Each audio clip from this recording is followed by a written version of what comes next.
We have now come to the final week of our preparation for Christmas on this fourth Sunday of Advent, with tomorrow being Christmas. And Mary is the one who reflects for us what should be happening inside of us, what kind of new growth in life we should see, what grace the Lord is giving us in order to be more fully Christian. For she is the first of all Christians, the one who knew and accepted Jesus the longest in history.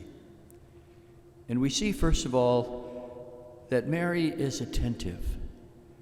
She has this sense of expectation.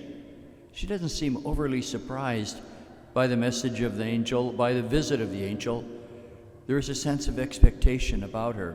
It's the kind of expectation maybe that a child has as he or she is waiting for a father or mother to return home from a gift and asking, "What is it that you brought me? How are you blessing me?"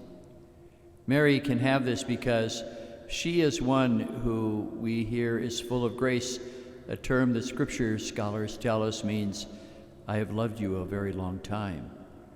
She has this sense that she is loved, and so she has an expectation about life.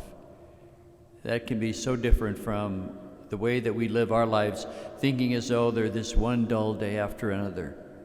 Can we live with a sense of expectation that God is always doing something new in our lives, no matter what our age, no matter our circumstance, and has not left us behind, simply because He has loved us for a very long time? And the second thing that we see is that a lot of it is expected of her, the extraordinary.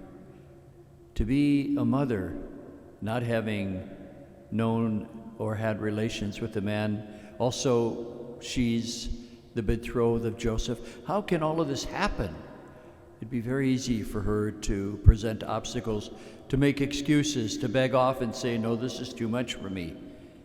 And yet Mary is someone that we learn in the Scriptures who doesn't shy away from doing the extraordinary, who doesn't see these extra demands as a burden, but rather as an honor.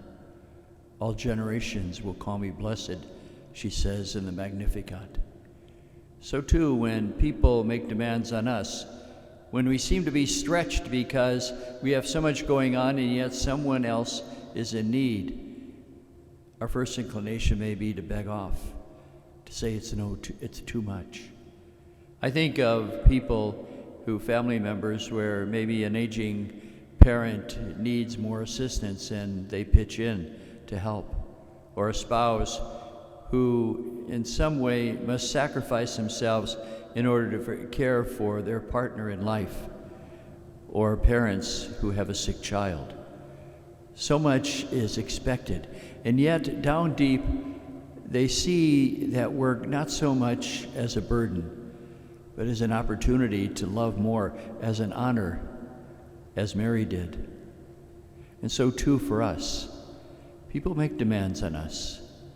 We should not shy away from them, especially if we can do something to help them, but be generous, not because we feel a sense of guilt, but rather it's an honor to be of assistance. And finally, we see that Mary is one who is responsive. She not only is attentive to the Lord working new things in her life, but she has a sense of responsibility. She believes and has this sense that the Lord is asking her to participate in something great, and in that way to be responsible. Each one of us as well have the obligation in life to see beyond our own needs, our own wants, but truly be responsible.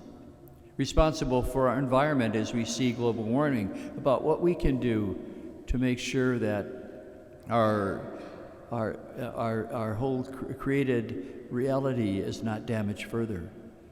The sense of responsibility for the life of the church, which I hope people will really grab a hold of by coming to Mass on Christmas Day in their parishes, as a means by which they can show support for that community.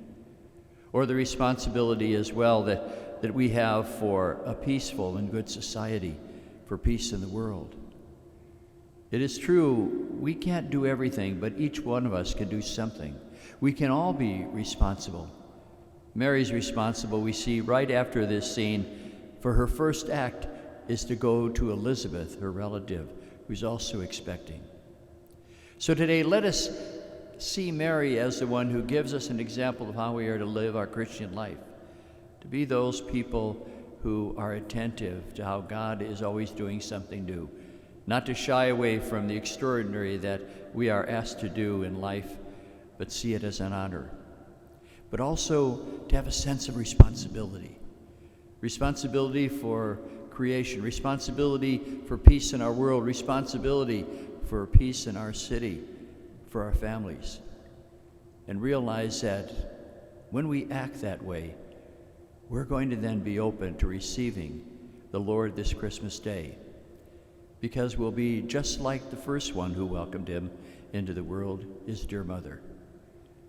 Let us intercede through her in these holy days, that we may be more like her, attentive, unafraid of a challenge, and responsive.